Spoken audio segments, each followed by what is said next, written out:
Parce que j'ai beaucoup souffert pour ces journalistes. J'ai fait 5 ans en maladie à insuffisance rénale. J'ai beaucoup déplacé à cause de ça, mais on n'avait pas de solution. Peut-être qu'avoir même le pango. Mais la solution, c'est que quelqu'un qui a vie. Après ça, il y a une condition de prière. Il y a 6 bouteilles d'eau cristal. 6 bouteilles, 12 mbouma de sel. Comme j'avais un rendez-vous, il y a Souka, un docteur, dans CHU. Le samedi, à la dernière consultation, pour qu'il y ait une opération. Nako bima docteur, le papa ya kanani. Naï. Le papa, test on a sali. Tu n'es plus malade. Rien et Djongi Lokola moi à 15 ans. C'est inutile, il y a que ça une opération. Naza déjà guéri. J'étais vraiment étonné comment un miracle Zambé a salé l'ingana. Nzela ya Moussa n'est pas festif beaucoup. Nayebi kenzamba zalaka. Mais nandenge nayebi lié pour na lelo. Nantimi kenzambe peda ça. Ande ko ntima te kia zalaka. Mais nayebi kenzamba zali. Mais oya sali pour nanga pour na mobile nanga. Ona kokoloba. Namoni nzambe na nzela papa. 12 mbuma ya Mungu wa kaka. Mebiki singa, mebiki si mobile nanga. Et premièrement, je priais le Seigneur. Nzamba ebisinga ke malade wana famille na bango, mutu moko tabelaka yango. Et la première personne à Bible, automatiquement la dialyse autosali, on a compris que c'est une maladie satanique. Nzambe aye kopé sa biso directive. Yaka somba 12 bouteilles ya mai na 12 mbuma ya Mungu. C'est le tango mutu azali ko respecter directive wana. Ndesi kanzambe na biso akitaka ona kosala.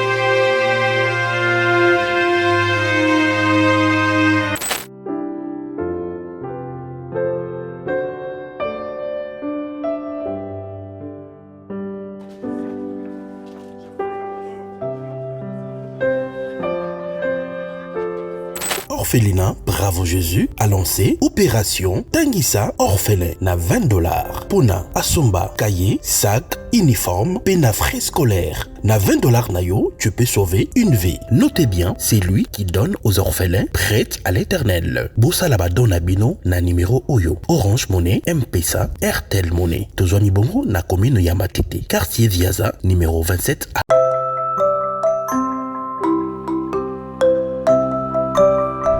Konanga ya diaspora bana na ensemble nyonso partout dans le monde esika bozali Rock City yango awa toza déjà na kata Rock City la cité des chrétiens mabele ya bana na nzambe Rock City la cité des chrétiens oyo epesami mpona yo mpona nga mpe mpona biso banso bandeko na ngai ya diaspora bolamuka promotion ya mabele na biso ekosila kala te Kimambango esika ozali yaka kosomba mabele na yo na prix promotionnel na $1,300 ya pamba okomi mokolo lopango neti ba G na $1,300 ya pamba olongwe na vie ya kilocateur na $1,300 ya pamba olongwe kodefa bandaku ya batu Kimambango parce que temps eza mukie moment ya promotion batiaka ngo mingi te batiaka ngo ka muke pona ba o baza na chance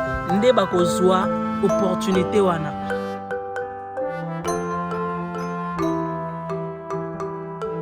Grand merci na sponsor na biso officiel et numéro sponsorisé biso ya salaire.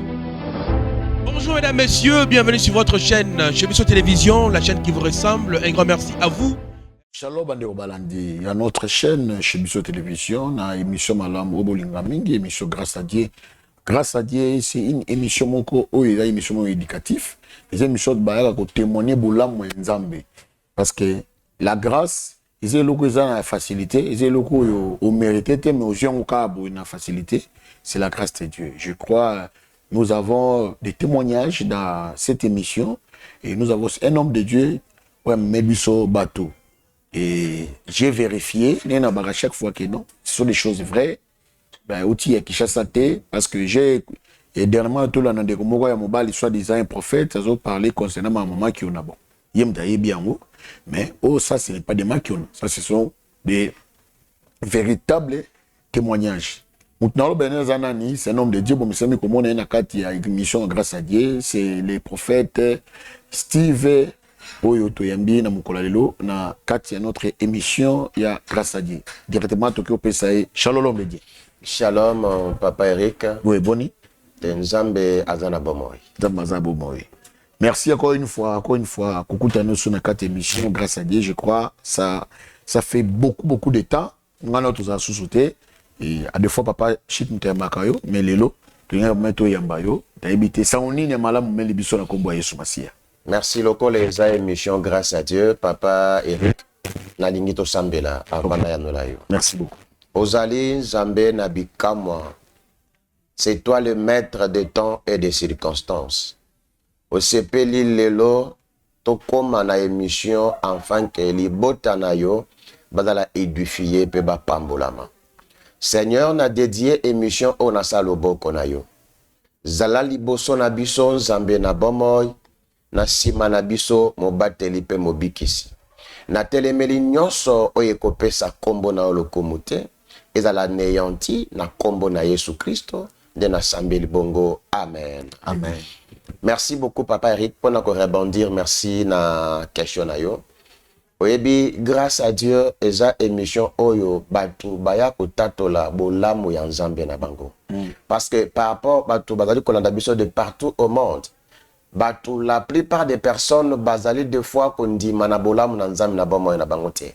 Loko la ecclesia et komi na tango ya suka batou ba komi ko manipuler batou soit disant que nzamba existe kate. Mais le temps que nous sommes papa Eric tina moya lelo nzambe azali ko exister. Amen. Yango na grâce na nzambe lelo ezana bana oyo bauti mboka ya Brazzaville.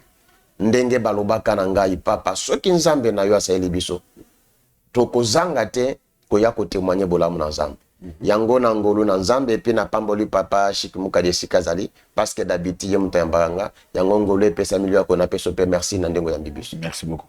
Merci.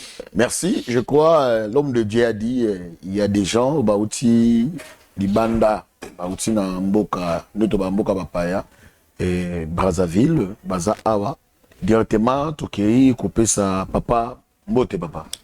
Mbote papa. Oui, boni. Non, ça va par la grâce de Dieu. OK, merci beaucoup. Et puis maman, mbote na yo? Mbote papa journaliste. Boni. Ka bien. OK. Ka bien, c'est-à-dire directement la comprendre. Papa, kombo nani? Bon, je m'appelle monsieur OCT Prince. Monsieur OCT Prince. OCT. Oui. Prince. Oui, oui. Ah, bon maman. Angèle Kakoso. Angèle Kakoso. Et autre moi comme moi un peu moi ça va. Bah ici que vous êtes des Brazzavillois. Oui. Congo en face. Il est les deux capitales les plus rapprochées au monde. Bon, c'est ça. Voilà. C'est Kinshasa ici qui est Brazzaville. Papa lobi qui ou boloba qui na papa. Soki nzamene asali boya ko témoin. D'abord contact nabino na les prophètes c'était comment? Bon, merci, le journaliste, pour la parole. D'abord, je remercie Dieu, papa prophète Steve Okoka, pour tout ce qu'il a fait dans ma vie. Nazaka vraiment l'habitude de landaka makamuyaba salanzambe. Pourquoi? Parce que par rapport à la souffrance dans la Kinango, j'ai tellement beaucoup souffert. Et puis, jouer tellement trop. Comment qui vraiment dessus? Je me suis dit que mieux vaut vivre à Bongo jusqu'à ce que Nzambe a une solution. Madame Moto a l'habitude de la émission de Papa Prophète Steve Okoka.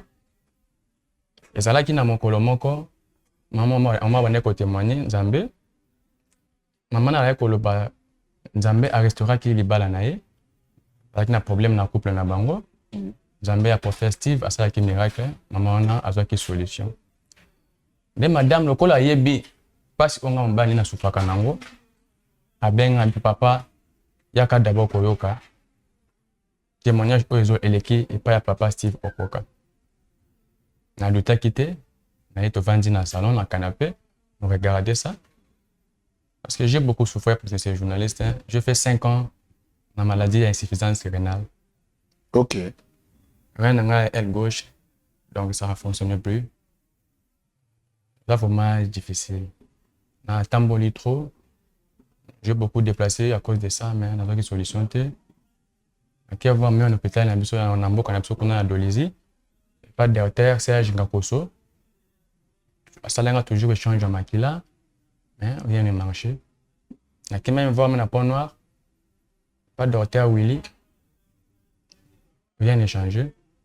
Voir même dans le Canabino Kinshasa. Il y a qui même à l'hôpital, l'Abino général, si ça met maman et moi. Il y a qui n'a rendez-vous dans le docteur. Je reste Munduku. Aza na maman et mon Abino Awa. Après, on a toujours Ekosimba avec le taf en opération. Là, na zonga ka Guadalupe. Na zwaki rendez-vous na docteur Makota ka fait d'ici na hôpital général ya CHI. Alobaki na ngai ya tellement fort na kozwa guérison pa na ye na opération ko salanga. Tellement que déjà ba salinga ba aventure trop pas ba prophète, ba médecin rien ne marché. J'ai beaucoup dépensé, na teka voir même le pango. Mais solution est quelque kaka na vie nanga. Le temps où lundi papa, madame alobité, to benga numéro papa prophète Steve, to proposer cannabis. Peut-être na miracle au maman on a moni, nga penza makosa la solution. Na douté kete, comme na ka commencer nanga mingi, to benga ki papa prophète, expliquer ki e kananga. Alobi na ngai mon frère ko banga te. Nzambe on a salelaka pour ça le miracle. Après ça kingai condition de prière. Alobi na somba 6 bouteilles d'eau cristal. Je ne sais pas si ici biso kuna ba main na biso cristal awa ba main bouteille. Ba 1 litre ya minene. 6 bouteilles na 12 mbuma ya sel. Alobi na utiliser yango pendant 3 jours. Mai wana sala yango 2 na journée, 2 na journée ça fait 3 jours 6 fois. Puis un bon moment, on va en avoir 3 na kata ba mai wana. Du tek était. Parce que là qui vraiment convaincu na ba parole na ye. Et puis na sali traitement wana lobaki na biso na madame traitement esili. Comme j'avais un rendez-vous Yasuka na docteur na CHU, il a fallu kinde le samedi à ça la dernière consultation pour qu'il le kana opération. Papa, comme il est samedi, na tongo, na joué madame. Parce que d'habitude, na kana madame nanga, dans l'hôpital. Donc, tu as un médecin. Ça va. À consulter, à jouer encore au makila. À ça qui a sali ba test. Na ko bima ya docteur. Na bina papa ya kanani. Naï. Il m'a dit, avant de venir ici au Chiwapi, je me suis dit non, j'étais à la maison. Naï, parce que toi qui n'as rendez-vous, na yo. Alors, le papa, test on a sali. Tu n'es plus malade. Bah, rien na yo et Djongi lokola moi à 15 ans. C'est inutile, il y a pour ça une opération. Naza déjà guéri. Papa journaliste, place na la qui. Na sala qui crise. Madame a banchi ko crier dans l'hôpital. Vraiment même ba to pala ki on a ba juna ba téléphone, ba ndoué ba filmer, elle a qui vraiment scène moi quoi scandale dans l'hôpital. J'étais vraiment étonné comment un miracle oyo. Nzambe a sali lingana nzela ya mosala ne pour festival Okoka. Je ne sais pas à quoi dire. Zaka merci na personne Nzambe. Et j'avais promis à l'homme de Dieu soki nzambe na yo bikisi nga na kosala effort nyonso toza na bana misato Ok. baza na l'église kasi toyaki papa vi ya tante omikoki koya na bango te nayi papa nakozwa famille na nga tu tokoyaka na mboka na yo oke totémoigner toloba na bato ya bato bakroire keke te na baprophète si il y a des faux prophètes je sais mais il y a aussi des vrais. Je manque de mots à dire à ce Dieu. Parce que ce qu'il a fait dans ma vie, c'est vraiment incroyable. En tout cas, c'est vraiment incroyable. Papa Lobby, tu n'es pas maman avant que tu n'aies pas les prophètes Steve. Ok, maman, qu'est-ce que tu peux ajouter par rapport à ce que ton mari il vient nous dire par rapport à malade d'Israël Nango et puis à Bagina Nzela Nayo, Ndéum Tobi, non, Tolanda, prophète. Pour ceux qui ont quitté, papa en a été, on a vu, et ça bateau, Début Lobby, c'est lui qui trouve une femme, trouve le bonheur. C'est ça le bonheur. Quand tu as une femme, vous avez comme moi, si moi, mais là, il y a un soga la naïe, papa Steve, je crois, peut-être que l'opé mobile naïe a bikité. Ni nous revoit que ça n'a pas papa Lobby. Papa journaliste. On a beaucoup bakisa. Na linka na yebisa bato na témoigner que nzambe aza. Amen. Il y a des vrais prophètes. Amen. Na Brazzaville baloba na kinawa. Baventurier baza trop surtout na basali na nzambe. Parce que makambo mabele ki trop na kin. Mais natala ki yango te na yoka ki yango pete. Na luka na sala o motema na getindi na sala. Na landara papa. Mais témoignage à maman onga na yoka na l'émission. Na lobité nga pena la ta foi o maman alati. Yes. Na sale lango. Na tala. Na yebi ke nzamba zalaka. Mais na ndenge na yebeli ye po na lelo. Na ndimi ke nzambe peda za. Na ndenge ko ndima te ki azalaka. Mais na yebi ke nzamba zali.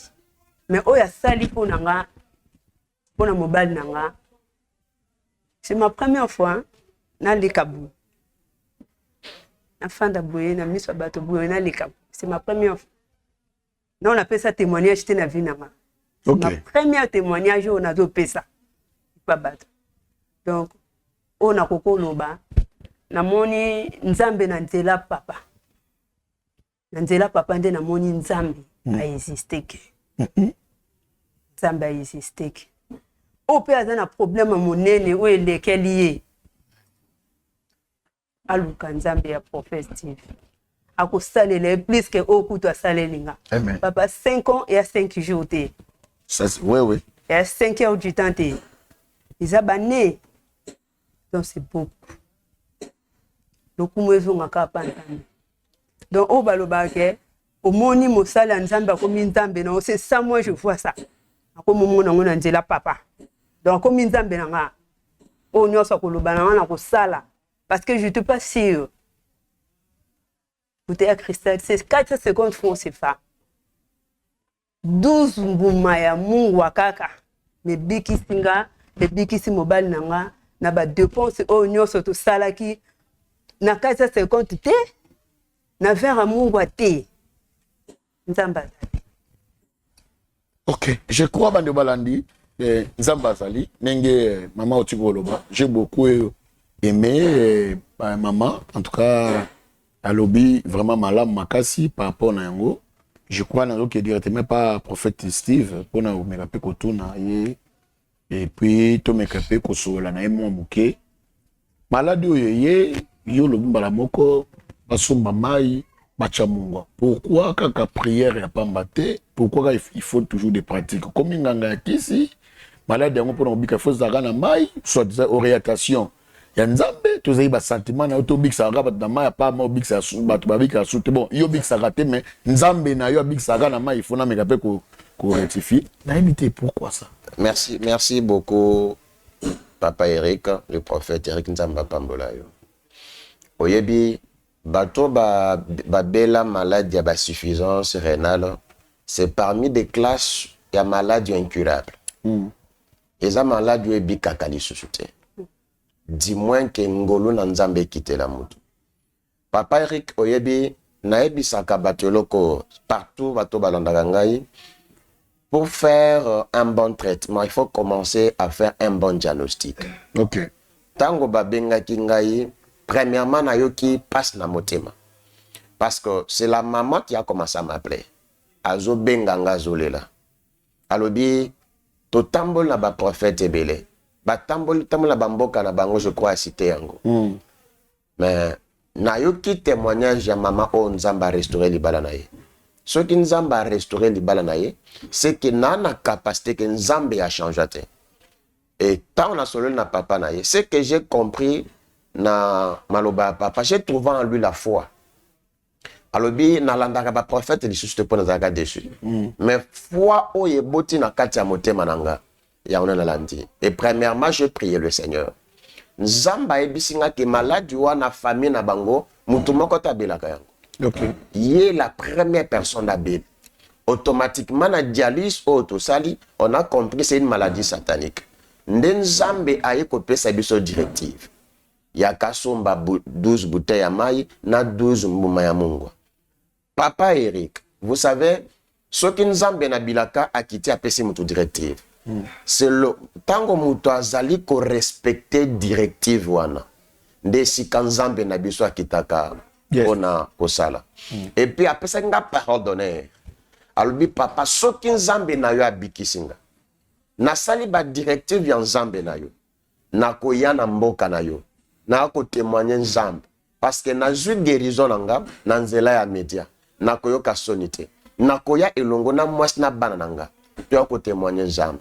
Et puis makambo balobi nzambe asali yango.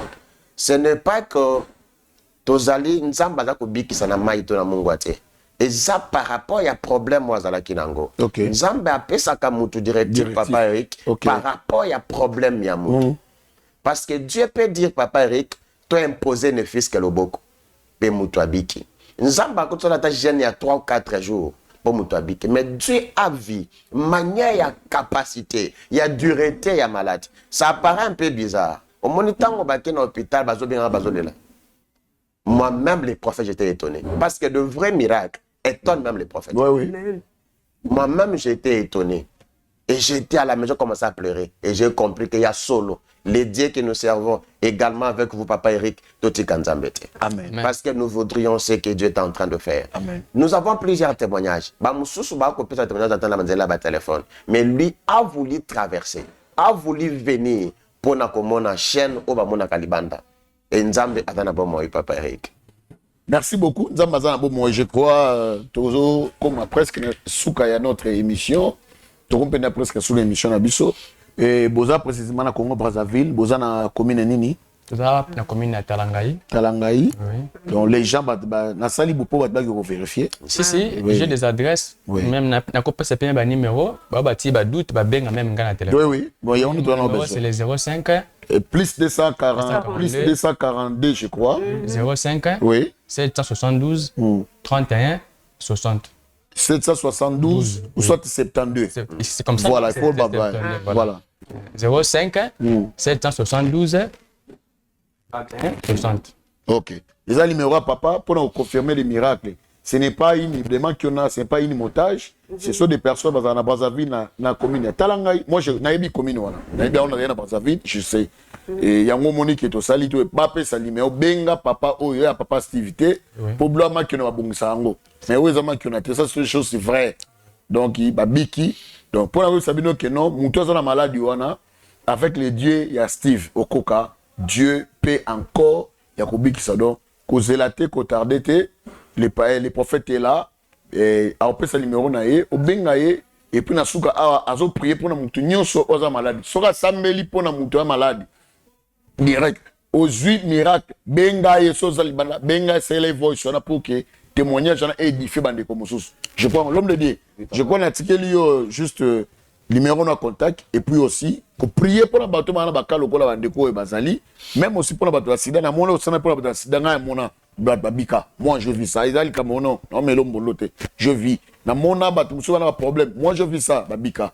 Et moi, je crois que prière à l'élo, tu belé bazo zelayo pour la prière, pour la restauration, bota, baza, pour ça, bota, babota, kubala, babala, babala, bapoto, 10 ans, azo mukanate. Donc, pour la banque, sur notre canada, besoin de l'eau, au prier pour la banque. Et puis, au plus, c'est le numéro pour la contact. Merci beaucoup, Papa Eric Nalinga Kaomingi, parce que ça a été émission avec beaucoup d'intelligence. Merci beaucoup.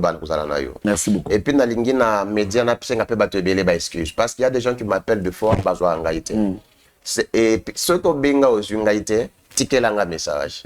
Parce qu'en dehors vous avez la prophète, aux avocats, tout ça la même message na ebele. Amen. Et puis toute personne vous en a problème. Na éviter problème na un problème ni. Ndima ke problème wana ya na capacité ya oboma ote. Nzambe oya bikisi bandeko, nzambe wana changea te. Soko lingo contacter biso mingi, ezana plus 243 97 023 36 67. Ezape affiché na bas d'écran na yo. Yo mutu ozobela, je vais seulement prier pour toi. Okozwaka kaloboko na yo, okotia na ngambo ya télévision na yo, ezana téléphone. Peut-être l'onction de Dieu est dans la l'humidité et que se transmettre et si causali. Il parle de l'osto de bricante la de Woipawa. Jova Bible Kante Strength. On a combo na Yesu Masia de Nazareth. Nzambe oya kufa pe ya sikwa. Nzambe na bomoy. Oyebi problème ya moko na moko. Bato bana posa ya mukanda. Bana posa ya bana ba maladie incurable, bana ba insuffisance rénale, bana sida, bana prostate. Nzambe nanga o changeate nanguya na kombo na Yesu Masia. Nzambe ya papa nangai apôtre Augustin Mwimba tikete ngolu pe faveur e bila moko na kombo na Yesu Masia de na sambel bongo. Amen. Amen. Que le Dieu de la Bible vous bénisse. Merci beaucoup, Papa Eric. Et merci beaucoup, na Papa Delige. Merci beaucoup, na Papa Eli Elias. Merci beaucoup, na Papa Chic Mukaji, les 2G, ya chaîne télévision. Nzambe nabikamwa apambola bino. Et yo muto ozuli baku ya kolanda biso. Nzambe apambola. Ok. Merci beaucoup, Balandi. Je crois que comme nous avons notre émission, la grâce à Dieu, je crois qu'il y a beaucoup de témoignages autour de TV Zangonga, il y a d'autres sources du moins tous les athées, mais Bumboyoki bandeko utitalanga possiblement na Mboka Brazzaville pe papa a risqué même ko tchali numéro nae pour que benga si mambo la lobi est vrai to et à lukuta risque au boyedon c'est-à-dire photo ni makeza livré. Merci na bandeko nyonso benga papa Steve benga lobi au bengi aux UET c'est les voice soki azongi azamutu a pour appeler parce que en dehors aux l'homme de Dieu ainsi que azali pe mutu balbaka keino azali mutu ya mibeko donc c'est maître avocat soit des fois dans le cabinet à des fois il y a pas un peu wana aza pe l'église à part l'église azana invitation côté partout aza mutu ko ya fatigué parce que c'est le corps en tout cas au salango nzamoza to pamola binoto kutani na mikolo zali koya kaka na grâce à Dieu quand même chaîne oyo nzamalola apamola bino. Merci. Merci. Ngai komo na ngai papa Franco na wumeli na maladi ya miso kufaki ngai panda 8 ans na tamboli ba l'hôpital ya ndenge na capitale Kisasa oyo biso nyesto yebi hôpital minene solution moko ezomaki te bakumbi ngai voir même te na ba église ya ndenge solution ezate kobima na ngai libanda il faut bakumba ngai donc ko samu to simba ngai moyen na bouger ezate boyibi pasi ya miso na yango ndeko na ngai azaka na Hollande yende mutu atindaki ngai na clinique ya Misunga eko koma na kati na clinique ya Misunga lokola azwaki misunga na sango ke kuna nzambe aza komonisama loboko na nzambe eza kuna nde na yaki okoma na misunga bango moko pe bakolo misunga babondelaka nzambe makasi lisusu pe na baminganga nyonso bazali kati na esika oyo nde baye kosimba ngai na baopération nde joie ye kokota kati na ngai parce que naye komona lumière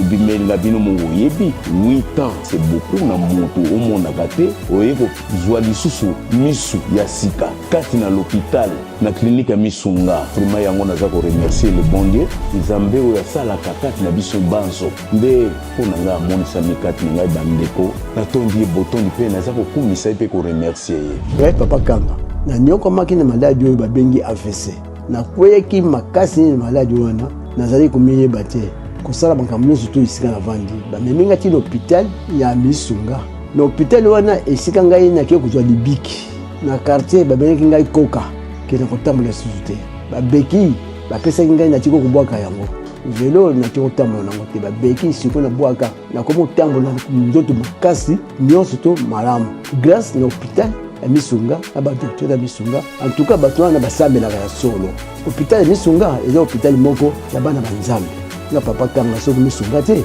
nde témoignage oyo nde nakoki kosala yango te ndese nakufa kala nakomisi nzambe azala na bango mpe apesa bango makasi bakende mosika mpona hôpital tozali mpe na homme de veya mpona baparent oyo bazali néglige awa na RDC wifi ofele déjeuner ofele courant kutu ekatanaka jamais bokovive kaka lokola na poto na Misunga santé na yo d'abord.